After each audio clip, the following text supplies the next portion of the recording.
আজ দুনিয়ায় যারা নিরপরাধ আলেমদের উপরে এই খোলা আসমানের নিচে আমার আল্লাহকে সবচাইতে যারা বেশি ভয় করে তারাই হলো আলেমরা। আমি ভুল বললাম? সূরা ফাতিরের 28 নম্বর আয়াত আল্লাহ পাক বলেন, এই পৃথিবীতে খোলা আসমানের নিচে জমিনের উপরে আমি আল্লাহকে সবচাইতে বেশি যারা ভয় করে তারা আলেম। কথা বলেন। অথচ সেই আলেমেরা আজ কোরআনের সঠিক কথা বলতে গেলে আমাদের কলিজার টুকরা ভাই মুফতি আমির হামজা কোথায়? হ্যাঁ বলেন। জেলখানায় পড়ে আছে। অথচ তার বাড়ির দিকে তাকান, ছোট্ট ছোট্ট দুইটা সন্তান, একটার বয়স 4 বছর, আরেকটার বয়স খুব বেশি হলে 1 বছর। চাদক পাখির মতো বাবার জন্য সে আছে। কথা বলেন।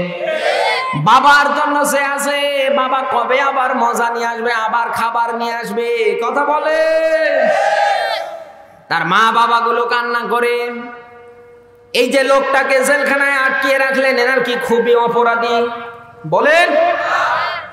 এই বাংলাদেশে আজ হিরোইনের ব্যবসা করেছিল, মাদকের ব্যবসা করেছিল পরিমণি, নিকৃষ্টতম মহিলার জামিন হয়। আর বাংলার মাটিতে হাজারো যুবকের কলিজা মুফতি আমির হামজা ভাইয়েরা জামিন হয় না।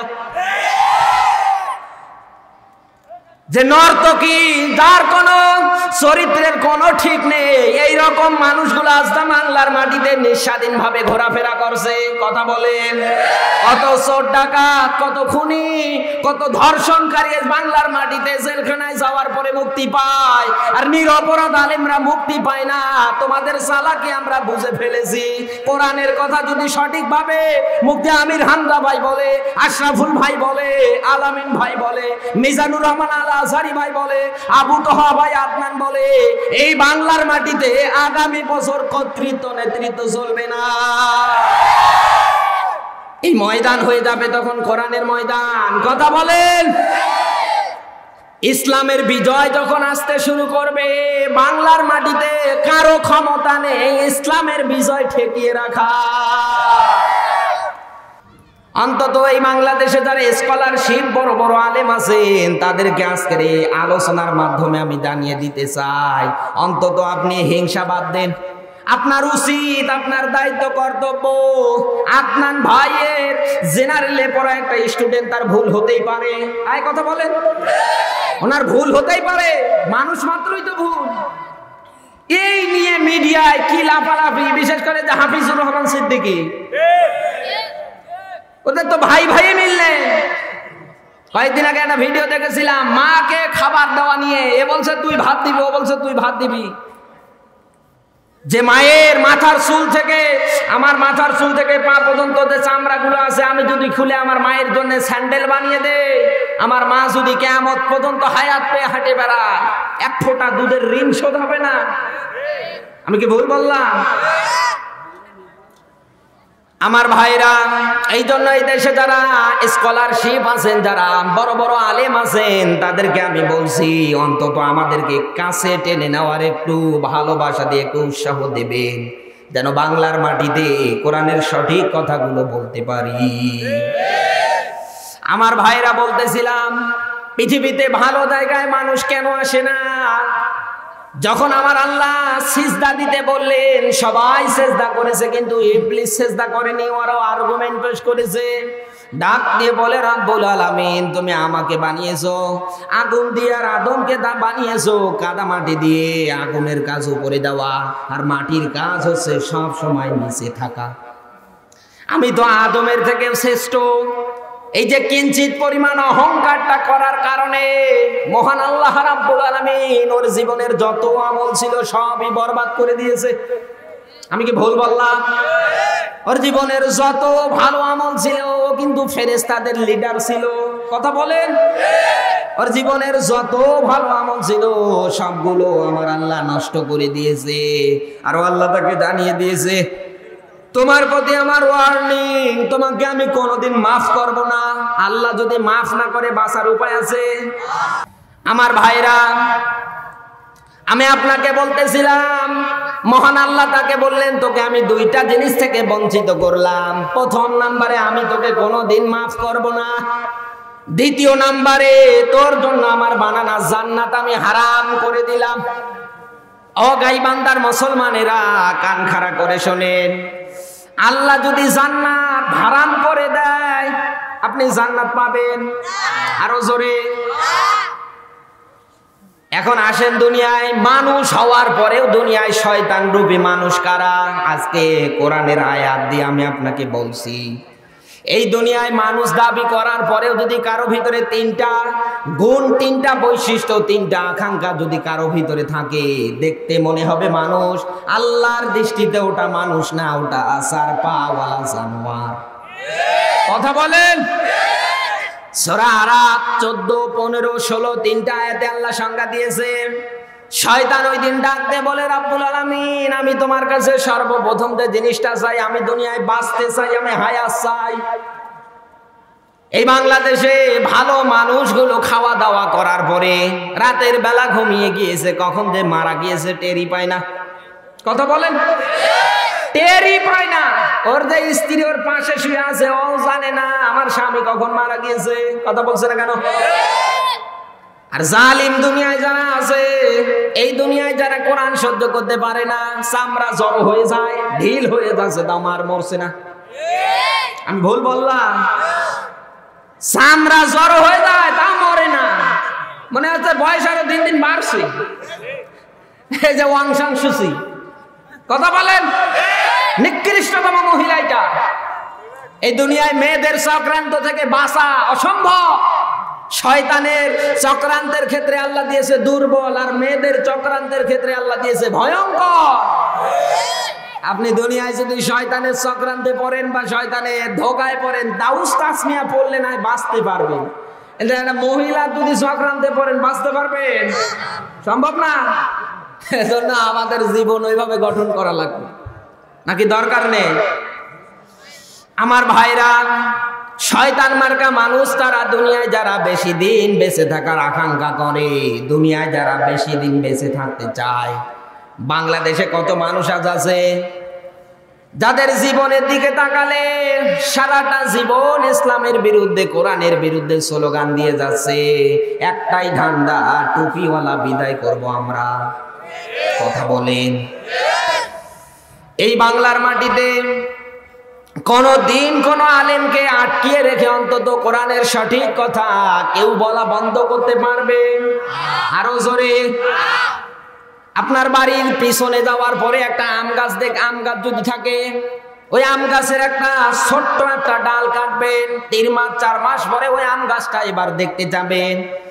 আপনি ওই সময়ে ডাল কেটেছিলেন মাত্র একটা, কয়টা? একটা ডাল কাটার পরে আপনি যখন যাবেন 3 মাস 4 মাস পরে যখন দেখার জন্য যাবেন, আপনি গিয়ে তাকিয়ে দেখবেন ডাল কেটেছেন একটা, ওখান থেকে হাজারো ডাল আমার আল্লাহ আরো বের করে দিয়েছে। এক আমির হামজা জেলখানায় তো কি হয়েছে, সাইদি হুজুর জেলখানায় কি হয়েছে, মিজানুর রহমান আল আসারি ভাই মালয়েশিয়ায় আছে কি হয়েছে। এই বাংলার মাটিতে ইসলামের কথা, কোরআনের কথা সূর্য যতদিন উঠবে আর ডুববে, যারা বলছে না বলে যাবে।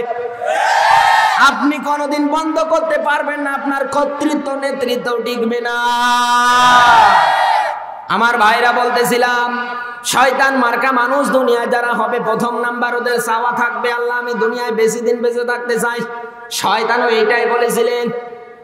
2 নম্বরে শয়তান বলে, রব্বুল আলামিন আমি তোমার কাছে ক্ষমতা চাই, পাওয়ার চাই। আল্লাহ বলেন যা দিয়ে দিলাম। তাকান আজ বাংলাদেশের দিকে, কেউ যদি চৌকিদারের চাকরি পায়, ওর অহংকার, ওর মোশান দেখে কে? কথা বলেন।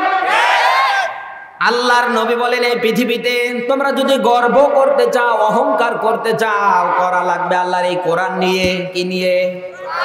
আপনি দুনিয়ায় যদি গর্ব করতে চান, অহংকার করতে চান, আপনাকে করা লাগবে এই কোরআন নিয়ে। কারণ এই কোরআনের পথে যারাই থাকবে এদের সম্মান মর্যাদা আল্লাহ নিজে বাড়াবে। কোরআনের বিরোধিতা দুনিয়ায় যারাই করবে, সম্মান মর্যাদা বাড়বে না, বরং আমার আল্লাহ উপরে উঠতে চাইলে ওরা নিচে নামাবে। কথা বলেন।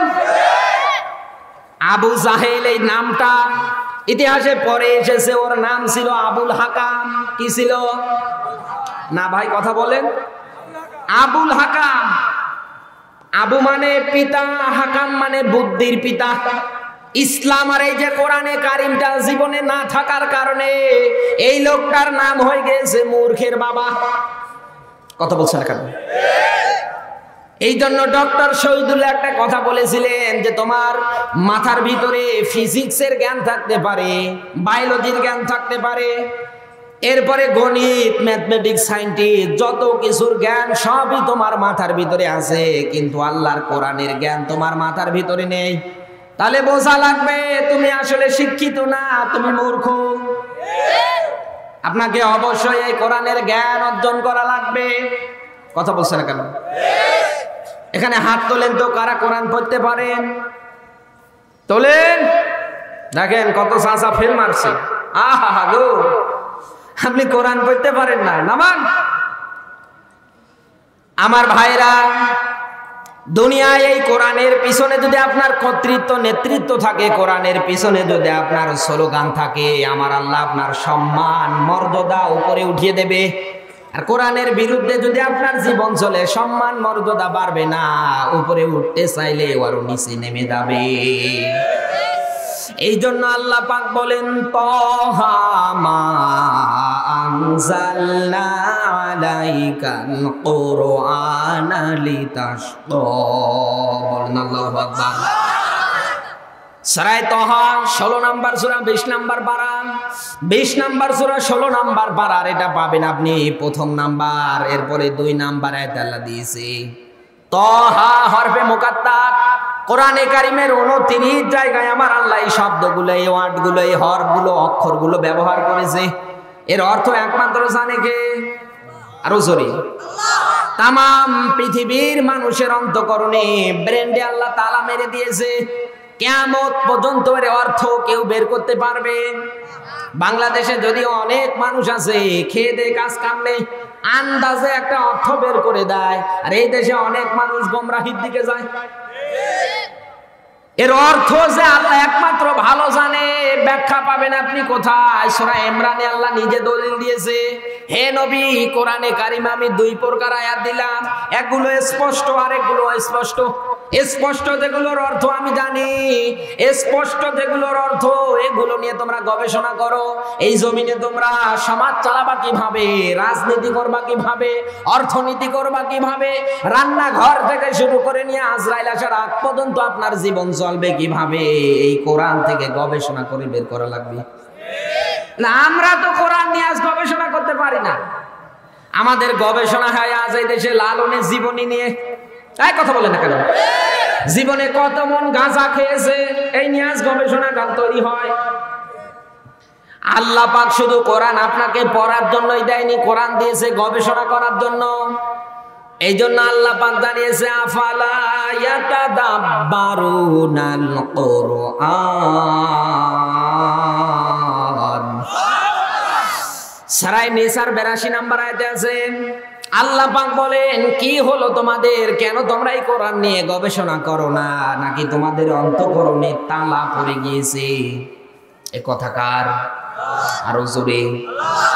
আপনাকে কোরআন বোঝা লাগবে, কোরআন নিয়ে গবেষণা করা লাগবে। আমি এখানে কোরআনের কথা বলছি, আশরাফুল ভাই এসেও কোরআনের কথাগুলো বলবে। এখানে অনেক মানুষ বসে আছে, না শোনার ভান করবে, আর কালকে বিভিন্ন চায়ের দোকানে, এরপরে হাট বাজারে গিয়ে গীবত করবে, হ্যাঁ 2টা এসেছিল খালি। এই কোরআনের কথা সবাই সহ্য করতে পারবে না, পারবে? এজন্য কোরআন আপনাকে ভালো করে শোনা লাগবে, মানুষের কাছে পৌঁছানোর নিয়তে কোরআন শোনা লাগবে। শুধু কোরআন এ কান দিয়ে শুনে এই কান দিয়ে বের করে দিচ্ছি আমরা, এই কারণে তো আজ এই দেশে হেদায়েত হয়ে যাচ্ছে 0। এই কথা বলেন। তাফসীর মাহফিল, কোরআন মাহফিল থেকে এই যে যুবকগুলো এত টাকা পয়সা খরচ করে আজকের এই আয়োজন, এতটুকুনে আপনাদেরকে দিতে চাই যেন আপনারা ভালো হন, নাকি খারাপির পথগুলোতে আছেন, এই খারাপির পথগুলো আপনাকে ছেড়ে দেওয়া লাগবে। এই জন্যই তো লক্ষ টাকা খরচ করে আজকের এই মাহফিল। হয়তোবা কোন দরকার ছিল? আমার ভাইরা বলতেছিলাম, আপনাকে কোরআন বোঝা লাগবে। আমি কি বলছি এটা আপনাকে বোঝা লাগবে। আপনি যবে থেকে কোরআন না বোঝার ভান করেছেন, তবে থেকে এই দেশে হাজারো বেঈমানেরা সুযোগ পাচ্ছে আপনার ঈমানটা নষ্ট করার জন্য। আজ এই দেশে আমি বক্তৃতার মাঝে মাঝে একটা কথা বলি, আজ এই দেশে আমরা কোরআন তো বুঝছে জসিমউদ্দিনের মতো খায় দায় আর শুধু মোটা হয়। ডাক্তার সাহেবের কাছে গিয়ে ডাক দিয়ে বলে, স্যার দেখেন তো আমার এই শরীরে কোনো রোগ আছে কিনা। ডক্টর পরীক্ষা নিরীক্ষা করে দেখছে ওর শরীরে কোনো রোগ নেই, একটাই শুধু রোগ, খাওয়া রোগ। কি রোগ? খাওয়া। এই জন্য ডক্টর এরকম একটা প্রেসক্রিপশন হাতে নিয়েছে, জসিমউদ্দিনের নাম নিচে লিখে দিয়েছে, সকালে 2টা রুটি, দুপুরে 2টা রুটি, রাতের বেলা 2টা রুটি। প্রেসক্রিপশনটা নেওয়ার পরে ফার্মেসির দোকানে এসে ডাক দিয়ে বলে, ভাই এই ঔষধগুলো দেন। ফার্মেসির দোকানে যে ছেলেটা ছিল বলছে, তোমার মাথা খারাপ না পেট খারাপ? বলে কেন? তোমার প্রেসক্রিপশনে তো কোনো না পায় এক্সট্রাও লেখেনি, কোনো ঔষধের নামে লেখেনি, যা লিখেছে সবই রুটি। তুমি রুটির দোকান চোখে দেখছো না? চিন্তা করে 1000 টাকা দিয়ে ভিজিট দিয়ে আমি ডক্টর দেখালাম, বেটা রুটি লিখেছিস দ্বারা খবর হচ্ছে। প্রেসক্রিপশন নিয়ে উপরে দেওয়ার পরে ডাক দিয়ে বলে, স্যার আপনার মাথা খারাপ না পেট খারাপ? বলে কেন? 1000 টাকা নিলেন আপনি, শুধু রুটি লিখেছেন, কারণটা কি? ডাক দিয়ে বলে, জসিমউদ্দিন মাথা ঠান্ডা করে বসো, তোমার প্রেসক্রিপশনটা, তোমার এই প্রেসক্রিপশনের রুটি লেখার কারণ এইটাই, মাথা থেকে পা পর্যন্ত পরীক্ষা নিরীক্ষা করার পরে যে রিপোর্ট আমার কাছে এসেছে, একটাই মাত্র সমস্যা, সেটা হলো খাওয়া। খাওয়া যদি বন্ধ করতে পারো তুমি এমনি মোটা কম হবা। ডাক দিয়ে বলে, স্যার বুঝলাম রুটি লিখেছেন, কিন্তু এই রুটিগুলো খাওয়ার আগে খাবো না পরে খাবো? বাংলাদেশে আমরা জসিমউদ্দিনের মতো আজ কোরআন বুঝছি। কথা বলেন। কোরআনে কারিম আমার আল্লাহ নাজিল করে দিয়েছে, এই কোরআনের পথে স্লোগান দিলে, কোরআনের পিছনে থাকলে আপনার সম্মান মর্যাদা বাড়াবে কি? এইটাই তো আয়াতের ব্যাখ্যা। হে নবী, কোরআন আমি আপনার উপরে নাজিল করে দিয়েছি, দুনিয়ায় আপনি মার খাবেন, অপমান হবেন, অপদস্থ হবেন, এই কারণে না। কোরআনে কারিম আমি আপনার উপরে নাজিল করে দিয়েছি দুনিয়ায় আপনাকে উপরে ওঠানোর জন্য। এই কোরআনে কারিম আমি আপনার উপরে নাজিল করে দিয়েছি দুনিয়ায় আপনাকে সম্মান দেওয়ার জন্য। এই জন্য আল্লাহর নবী তার উম্মতদেরকে ডিক্লিয়ার দিয়ে গিয়েছে, দিক নির্দেশনা দিয়ে গিয়েছে বিদায় হজ্জের ভাষণে। আল্লাহর নবী ডাক দিয়ে বলেছিলেন, সাহাবীরা আমি তোমাদের মাঝে 2টা জিনিস রেখে যাচ্ছি। কয়টা? বলেন বলেন। আমি তোমাদের মাঝে 2টা জিনিস রেখে যাচ্ছি। প্রথম নাম্বার কিতাবুল্লাহ, আমার কিতাব, যেটা আমার আল্লাহ আমার উপরে নাজিল করে দিয়েছে দীর্ঘ 23 বছর ধরে। দ্বিতীয় নাম্বারে তোমাদের মাঝে আমি রেখে গেলাম, সেটা হলো আমার সুন্নাহ মোবারক। এই 2টা জিনিস যদি আঁকড়িয়ে ধরতে পারো, লান তাদিল্লু, কোনদিন তোমরা পথভ্রষ্ট হবা না, মার খাবা না, নিচে থাকবা না। এই 2টা জিনিস যদি আঁকড়িয়ে ধরে জীবন চালাতে পারো, আমার আল্লাহ তোমাদের সম্মান এমনি বাড়িয়ে দেবে। বাংলাদেশে আজ হুজুরদের সম্মান বাড়ার কারণ কি? জীবনে কোরআন আছে। কথা বলে। আপনি আমার সাথে দাওয়াত খেতে চান তো একে লাইনে আপনিও বসবেন, আমিও বসবো। আমাকে যখন খাবার দেবে একটু স্পেশাল ভাবেই দেবে। কি কথা বলে? হয়তো আমাকে গোশত যদি রান্না করে, মুরগির হোক খাসির হোক যাই হোক না কেন, এগুলো যদি রান্না করে আমাকে বেশি দেওয়ার চেষ্টা করবে, যে হুজুর মানুষ খেয়ে দিয়ে দোয়া করবে। আর আপনি আমার সাইডে বসেছেন, আপনি হাড় খেয়ে কুল পাচ্ছেন না, আর আমি গোশত খেয়ে কুল পাচ্ছি না। কথা বলেন। এগুলো কি সম্মান না? বলেন। আজ মিজানুল রহমান আজহারী ভাইয়ের এত সম্মান আমার আল্লাহ দিয়েছে, তামাম পৃথিবীর মানুষগুলো তার জন্য আজ দোয়া করছে। শুধু বাংলাদেশের মানুষের না, মুসলিম কান্ট্রি যতগুলো আছে সবগুলো মুসলিম কান্ট্রি থেকে আল্লামা সাইদির জন্য দোয়া আসে। এরপরে আজহারী ভাইয়ের জন্য, আমির হামজা ভাইয়ের জন্য। মানুষ এমনি দোয়া চায় নাকি? আল্লাহ পাক এই জন্য কোরআনে জানিয়েছে, ও বান্দা দুনিয়ায় কি নিয়ে অহংকার করে আমি তো বুঝি না, তুমি তো উল্লেখ করার মতো কোনো বস্তুই ছিলে না। এই যে এটা যে একটা পেপার, উল্লেখ করা যায় না যে এটা একটা পেপার? কথা বলে। দিস ইজ পেপার, এটা কি উল্লেখ করা যাচ্ছে না যে এটা একটা পেপার? ডিক্লিয়ার মানে দিক নির্দেশনা সঠিকভাবে দেওয়া যাচ্ছে, এটা একটা মোবাইল। কথা বলে না কেন? আপনি আমি দুনিয়ায় আসার পরে এসপি হব না, ডিসি হব না, মন্ত্রী হব না, জজ হব না, ব্যারিস্টার হব না, মুফতি হব না, মাওলানা হব, জানে কে? আরো জোরে। আল্লাহ আপনাকে ওইটাই জানাচ্ছে, এ বান্দা কিসের অহংকার করো? দুনিয়ায় তুমি যে উল্লেখ করার মতো কোনো বস্তুই তো তুমি ছিলে না, ওখান থেকে টান দিয়ে আজকে তোমাকে আমি এসপি বানালাম, ডিসি বানালাম, মন্ত্রী বানালাম, দেশের রাজনীতিবিদ বানালাম, এই দেশের রাষ্ট্রপ্রধান বানালাম, অথচ তাদেরই আজ মশান দেখে কি? কথা বলছে না কেন? আমাদের এই যে মাথার চুল থেকে পা পর্যন্ত, পায়ের আঙ্গুল পর্যন্ত যত কিছু, সবগুলো কে দিয়েছে? আরো জোরে। তুমি তো অনেকটা পাওয়ার পরে মস্তানি করছো। মস্তানি দেখে কে? হাইব্রিড মস্তান। এদেশে যদি সবজি হাইব্রিড হয়, মস্তানও হাইব্রিড। কথা বলেন। আমার ভাইরা, আপনাকে দুনিয়ায় কোরআন বোঝা লাগবে, এই কোরআনের পথে আপনার স্লোগান হওয়া লাগবে। আমার ব্যাখ্যা দেওয়ার বিষয় ছিল এইটা, দুনিয়ায় কেন ভালো জায়গায় মানুষ আসতে চায় না? এই কারণে আসতে চায় না, শয়তান ওই দিন 3 নম্বরে ডাক দিয়ে বলে, রাব্বুল আলামিন তোমার বানি আদমগুলোকে ধোঁকা দিয়ে বোকা বানানোর জন্য দুনিয়ার কোনো খারাপ রাস্তায় আমি যাব না। আমি সব সময় ভালো ভালো রাস্তার মোড়ে মোড়ে অবস্থান করব। এখানে তাফসীর মাহফিল আছে, শয়তান আছে না নেই? আরো জোরে। 4 পাওয়ালা শয়তান এই দেশে আছে। জিন শয়তান না থাকলেও মানুষ শয়তান আছে। কথা বলেন। অন্তত আজকের পর এখান থেকে মাহফিল করে যাওয়ার পরে অন্তত এই আশেপাশে কোনো এলাকায় যদি আবার আল্লাহ নিয়ে আসে, অনেকে বলবে এই বিপ্লবী এসেছে, ওখানে এসেছিল বেটা রাজনীতি করেছে। কোরআনে কি রাজনীতি নেই? আল্লাহর বক্তব্য, মা ফাররাতনা ফিল কিতাবি মিন শাই, এমন কোন কথা নেই যেটা আমি আমার কিতাবে বাদ দেইনি। কথা কার? আরো জোরে। আমার এই ছোট্ট বয়সে যবে থেকে আমি ইসলামের কথা, কোরআনের কথাগুলো ময়দানে বলতে বসে শুরু করেছি, আল্লাহকে বলেছি, আল্লাহ আমার এই জীবনটা তোমার হাতে আমি দিয়ে দিলাম, বাতিলের সামনে কোরআনের সঠিক কথা আমি বলবো।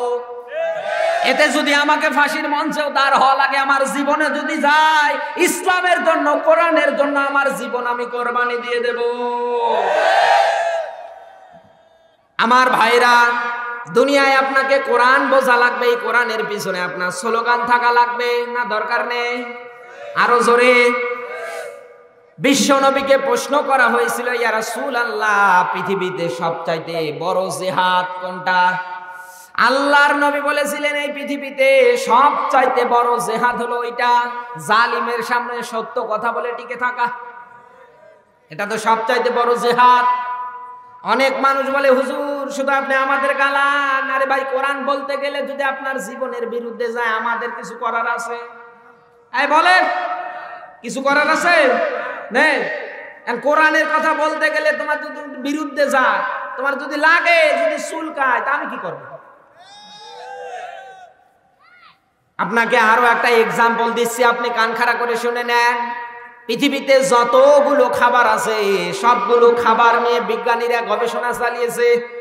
তার ভিতরে আদর্শতম খাবার বিজ্ঞানীরা গবেষণা করে দিয়েছে, তার নাম দুধ। তার নাম বলেন বলেন। এই জন্য বিজ্ঞানীরা বলেন, milk is an ideal food. পৃথিবীতে একটাই মাত্র আদর্শ খাবার আছে, তার নাম, আরো জোরে, দুধ। এত সুন্দর একটা খাবার, সূরা নাহলের 66 নম্বর আয়াতে আল্লাহ নিজে ব্যাখ্যা দিয়েছে। আল্লাহ পাক বলেন, তামাম পৃথিবীর ভিতরে যতগুলো গবাদি পশু আছে, সবগুলো গবাদি পশু থেকে তোমাদের জন্য, ও দুনিয়ার মানুষ, আমি হাজারো রকমের শিক্ষা রেখে দিয়েছি। এদের একদিক দিয়ে গোবর, আরেক দিক দিয়ে রক্ত, মাঝখান দিয়ে আমি আল্লাহ রাব্বুল আলামিন তোমাদের জন্য সুস্বাদু দুধ বের করে দেই। সুবহানাল্লাহ বলতে পারেন না? গবাদি পশুর একদিক দিয়ে গোবর, আরেক দিক দিয়ে রক্ত, এর মাঝখান দিয়ে আমার আল্লাহ আমাদের জন্য সুস্বাদু দুধ বের করে দেয়। আল কোরআনে বিজ্ঞান, এই বইটা নিয়ে আমি যতটুকু গবেষণা করেছি, এই আয়াতটা নিয়ে আমি যতটুকু গবেষণা করেছি, বিজ্ঞানীরা ওই জায়গায় কত সুন্দর সুন্দর থিওরি দিয়েছে। দুধের ভিতরে ভিটামিন এ আছে। কি আছে? এই দুনিয়ায় কোনো মানুষের মানব দেহে যদি ভিটামিন এর সমস্যা হয়, এর অভাব যদি দেখা দেয়, বিজ্ঞানীরা জানিয়েছে ওর রাত কানা রোগ হবে। কি হবে? রাত কানা রোগ হবে। ভিটামিন এর অভাব দুনিয়ায় যদি কারো হয়, তাহলে বিজ্ঞানীদের থিওরি ওর রাত কানা রোগ হবে। এই কথা বলেন। এরপরে দুধের মধ্যে ভিটামিন সি আছে। দুনিয়ায় আপনার মাথার চুল থেকে পা পর্যন্ত, আপনার এই যে জিহ্বা, এরপরে হাতে, এগুলো যদি ঘা হয়ে যায় তাহলে আপনাকে দুধ খাওয়া লাগবে। কারণ দুধের মধ্যে ভিটামিন সি আছে না? বলেন বলেন। ভিটামিন সির অভাবে তো আপনার হাতে ঘা, মুখে ঘা, বিভিন্ন মানব দেহের বিভিন্ন জায়গায় ঘা হয় না, হয় না? বলেন বলেন। দুধের মধ্যে আল্লাহ ভিটামিন সিটা রেখে দিয়েছে। আপনি যদি দুধ খেতে পারেন, আমার আল্লাহ এটার মাধ্যমে আপনার উপশম করিয়ে দেবে। সুবহানাল্লাহ। কালকে ভাত খেয়ে 9টার পর বলবেন, আজকে বলার দরকার নেই। অথচ বাংলাদেশে জরিপ চালিয়ে দেখেন, এই বাংলাদেশে জরিপ চালিয়ে দেখবেন অনেক মানুষ আছে, এত সুন্দর একটা খাবার, বিজ্ঞানীরা যাকে আদর্শ খাবার বলেছে দুধ, অথচ সহ্য হয় না। এই কথা বলে, দুধ এত সুন্দর একটা খাবার, ও সহ্য হচ্ছে না। যার ভিতরে ভিটামিন এ আছে, সি আছে, আর অন্যান্য ভিটামিন বিদ্যমান আছে, এত সুন্দর একটা আদর্শ খাবার, বিজ্ঞানীরা যাকে আদর্শ খাবার বলেছে, অথচ তার পেটে আর সহ্য হয় না। এখানে দোষ কি তার? দুধের না তার পেটের? বলেন বলেন বলেন। কে যেন বললো গো দুধের? এখানে দোষ ওর নিজের পেটের। কথা বলেন। দুধ তো ভালো জিনিস, কোরআন শরীফও ভালো জিনিস, সবার জন্য ভালো না। এই পৃথিবীতে যারা জালিম, যারা সুদ খায়, যারা আল্লাহর ইসলাম আর কোরআন বিদায় করে দিতে চায়, অন্তত এই বাংলার মাটিতে কোরআনের সঠিক ব্যাখ্যা যেন না হয়, এই জন্যই তারা দুনিয়ায় লাফালাফি করে। বাংলাদেশে একটা জিনিস পরিষ্কার করে শুনে নেন, ইসলাম আর কোরআন আমার আল্লাহ জ্বালিয়ে রেখেছে, কিয়ামত পর্যন্ত জ্বালাবে। কারো বাবার বেটার বেটির ক্ষমতা নেই বন্ধ করে দেওয়া। এই বিশ্বাস করেন কারা? দেখি লিল্লাহে তাকবীর। আল কোরআনের আলো, আল হাদিসের আলো, নারে তাকবীর। আমার ভাইরা, এই যে লাইট গুলো জ্বলছে, যদি বন্ধ করে দিতে চান, এখানে ইলেকট্রিশিয়ান যে আছেন, আজকের এই মাহফিলটা সুন্দর করে পরিচালনা করার জন্য যারা লাইট গুলো দিয়েছে, তা এই লাইট গুলোর সুইচ আছে তার হাতে। এক কথা বলেন। এই যে ক্যামেরা গুলোতে ভিডিও হচ্ছে, এই ক্যামেরা গুলোর নিয়ন্ত্রণের দায়িত্বে আছে যারা ক্যামেরাওয়ালা, যারা ক্যামেরাটা নিয়ে এসেছে। তাহলে বোঝা যায় ক্যামেরার মালিক উনি নিজে। কথা বলে না কেন? ওনার মন যদি চায় উনি চালাবে, মন যদি না চায় বন্ধ করে দেবে। এই যে মোবাইলটা হয়তো এনার, মোবাইলের মালিক ইনি, এনার মন যদি চায় মোবাইলটা এখন এই ব্যাটারি খুলে, ব্যাটারি একদিক, মোবাইলটা আরেক দিক রাখতে পারবে। এই কথা বলেন। এটা তো ওনার। আমার কাছে মোবাইল আছে, আমি যদি ইচ্ছা করি সাউন্ড করে রাখলাম, আবার যদি ইচ্ছা করে অফ করে রাখলাম। আল্লাহর ইসলাম আর আল্লাহর কোরআন আমার আল্লাহ জ্বালিয়ে রেখেছে, কিয়ামত পর্যন্ত জ্বালাবে, কেউ বন্ধ করতে পারবে? আরো জোরে। এত সুন্দর খাবার, বিজ্ঞানীরা গবেষণা দিয়েছে দুধ, অথচ সবার পেটে সহ্য হয় না। কোরআনুল কারীম এত সুন্দর একটা কিতাব, সবার কাছে সহ্য হবে না। কারণ এই দুনিয়ায় যারা সুদ খায়, ওদের কাছে কোরআন ভালো লাগবে। সুদ খান কারা? সত্যি করে একটু হাত তোলেন তো দেখি। এলাকায় কোন এলাকায় ওয়াজ দিয়েছে? সবে আল্লাহর ওলি বসে আছে। এলাকায় সুদের ওয়াজ করে করবো কি? সুদ যারা খাচ্ছেন তাদেরকে আমি বলছি, অন্তত আপনার মন খারাপ হয়ে যাবে সুদের বিরুদ্ধে যদি কথা এখন বলি। হুজুর আপনি আর ওয়াজ খুঁজে পেলেন না, আমাকে কোরআনের সঠিক কথাগুলো বলাই লাগবে। এতে যদি আপনার কলিজাও ছিঁড়ে যায়, যাকে যাকে অসুবিধা নেই, আমি বলবো। একদিনেই তো বলবো নাকি? এসেছি যখন বলে যাব। এতে আপনার মাথা ফাটুক আর পা ফাটুক আর পেট ফাটুক, যাই ফাটুক না কেন। সুদ যারা খাচ্ছেন তাদেরকে আমি একটা এক্সাম্পলই দেব। এতে আপনার শিক্ষা হয়, যদি হেদায়েত নেওয়ার মন মানসিকতা থাকে, আমার আল্লাহ যদি আপনার কপালে হেদায়েত রাখে, অন্তত এইটাতে হেদায়েত হয়ে যাবেন। একটা চালাক আর একটা বোকা, এক চাচা রাস্তা দিয়ে কাঁঠাল নিয়ে যাচ্ছিলেন, আরেকজন ওই রাস্তা দিয়ে ওই চালাক আর এই বোকা দুইজনে বন্ধু হেঁটে হেঁটে যাচ্ছিল। চালাক ডাক দিয়ে বলে, বোকা অনেক দিন ধরে কাঁঠাল খাই না, কাঁঠালের সিজনে তো শেষ, নে আমরা দুইজনে দরদাম করে কাঁঠালটা নিয়ে খেয়ে ফেলে। বোকা ডাক দিয়ে বলছে ঠিক আছে অসুবিধা নেই। চাচাকে বলছে চাচা কাঁঠালের দাম কত? বলে 50 টাকা লাগবে। চালাক ডাক দিয়ে বলছে বোকা দুইজনে মিলে কাঁঠাল ক্রয় করব, কিনে নেব। নেওয়ার পরে আমরা টাকা পয়সার বিষয় এবার আসি, কিভাবে টাকা দেব। চালাক বলছে যে বেশি কাঁঠালের ওয়া বা আঠি খাবে সে বেশি টাকা দেবে। বলছে অসুবিধা নেই। দুইজনে মিলে যখন চাচার কাছে কাঁঠাল নিয়েছে, কাঁঠাল যখন খাচ্ছিল, চালাক যে কাঁঠালও খায় কাঁঠালের বিচিও খায়। বোকা এখন কাঁঠাল খাচ্ছে আর বিচি তৈরি করে রাখছে, এক জায়গায় একত্রিত করে রাখছে। কাঁঠাল সব শেষ। গণনা করে দেখা গেল বোকার দিকে 45টা, আর যে চালাক ওর দিকে মাত্র 5টা। চালাক চিন্তা করে আমি খাইলাম বেশি কিন্তু দিলাম কম। বোকা চিন্তা করে আমি খাইলাম বেশি, খাইলাম কম কিন্তু টাকা দিলাম বেশি। কথা বলছে না কেন? বিজ্ঞানীরা গবেষণা দিয়েছে এই পৃথিবীতে মানুষের এই পেটের ভিতরে সবগুলো জিনিস আল্লাহ হজম হবে এমনটা না। কারো পেটের ভিতরে যদি মাথার চুল প্রবেশ করে, এরপরে আপনার শক্ত পলিথিন, এরপরে শক্ত জাতীয় খাবার যদি আপনার পেটের ভিতরে যায়, বিজ্ঞানীরা গবেষণা দিয়েছে অন্তত আপনার এগুলো হজম হবে না। কাঁঠালের বিচি খেয়েছে হজম হবে? বলে পেটে গন্ডগোল। বাড়িতে যাচ্ছিলেন, আকাশ থেকে ঝুরঝুর করে বৃষ্টি পড়তেছিল, ওর বাড়ির সাইডে পাট ক্ষেত ছিল। পাট ক্ষেত চেনেন? পাট ক্ষেত ছিল, পাট শাকের আবাদ ছিল। মাঝখানে বসে রাতের বেলা ওই কাজ করেছে।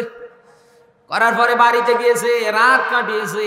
সকালবেলা ওর স্ত্রী রান্না করার জন্য রান্নাঘরে এসে তাকিয়ে দেখছে রান্না করার মতো কিছুই নেই। চিন্তা করে বাড়ির সাইডে পাট শাকের আবাদ, যাই তো পাট শাক কয়টা তুলে নিয়ে আসি। গিয়েই তাকিয়ে দেখে এত সুন্দর চকচক করছে, বিচিগুলো পড়ে আছে।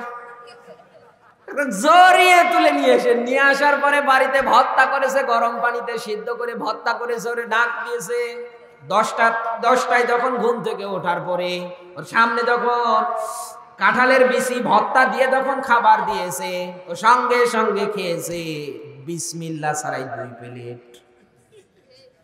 2 প্লেট খাওয়ার পরে ডাক দিয়ে বলে স্ত্রী আমার, আমি তো বাড়িতে কাঁঠাল আনি না, কাঁঠালের বিচি পেলে কোথায়? বলছে আল্লাহ শুকরিয়া আদায় করো। কেন?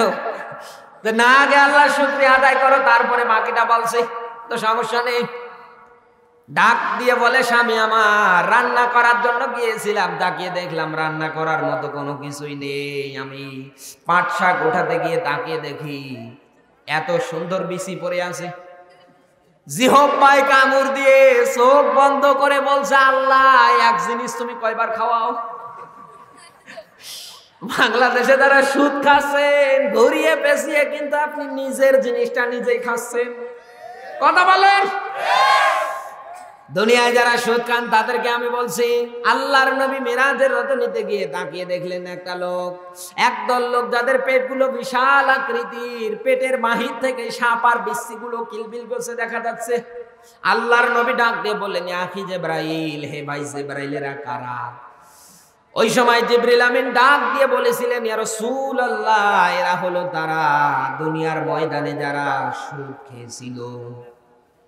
আপনি দুনিয়ায় সুদ খাওয়ার কারণে আপনার কি পরিমাণ কষ্ট হবে মরার পরে আপনি টের পাচ্ছেন। এই জন্য দুনিয়ায় যারা সুদখোর আছে, যারা জালিম আছে, বেঈমান আছে, এদের জন্য কোরআনে কারীম কোনোদিন শেফা হবে? বলেন না কেন হবে না? কোরআনে কারীম দুনিয়ার ময়দানে শেফা হলো তাদের জন্য, দুনিয়ায় যারা মুমিন হবে, দুনিয়ায় যারা ঈমানদার হবে, কোরআনে কারীম তাদের জন্য ক্ষতি বৃদ্ধি করবে না। এই কোরআনে কারীম তাদের জন্য রোগের প্রতিষেধক হবে। আর দুনিয়ায় যারা জালিম হবে, আমার আল্লাহর বক্তব্য ওয়ালা ইয়াজিদুল যালিমিনা ইল্লা খাসারা। বলেন আল্লাহু আকবার। সূরা বানী ইসরাঈল 17 নাম্বার সূরা 15 নাম্বার পারা 8 নাম্বার পৃষ্ঠা 9 নাম্বার উপর 82 নাম্বার আয়াত। আল্লাহ পাক বলেন দুনিয়ায় যারা ঈমানদার হবে, মুত্তাকি হবে, কোরআনে কারীম তাদের জন্য রোগের সেবা হিসাবে কাজ করবে। আর দুনিয়ায় যারা জালিম হবে, কোরআনে কারীম শেফার বদলে এদের জন্য ক্ষতি বৃদ্ধি করতেই থাকবে। এখন দুনিয়ায় যদি আপনি ইমানদার হন, দুনিয়ায় যদি আপনি মুত্তাকি হন, তাহলে এই কোরআন আপনার জন্য শেফা। সুবহানাল্লাহ বলতে পারেন না? আমার ভাইরা, আপনাকে আমার বোঝার বিষয় ছিল এইটা, দুনিয়ায় ভালো জায়গায় মানুষ কেন আসতে চায় না? কারণ শয়তান 3 নম্বরে আমার আল্লাহকে বলেছিলেন, রাব্বুল আলামিন তোমার বানি আদমগুলোকে ধোঁকা দিয়ে বোকা বানানোর জন্য আমি কোনো খারাপ রাস্তায় যাব না, আমি সব সময় ভালো ভালো রাস্তার মোড়ে মোড়ে থাকবো। কথা বলেন? এই জন্যই তো আজকে জনসংখ্যা কম। শয়তান অনেককেই ভুলভাল বুঝিয়েছে যে ওখানে যে কি করবি, ওখানে আশরাফুল ইসলাম বিপ্লবী আসবে, এ তো এমনি গরম, আরো গরম করবে।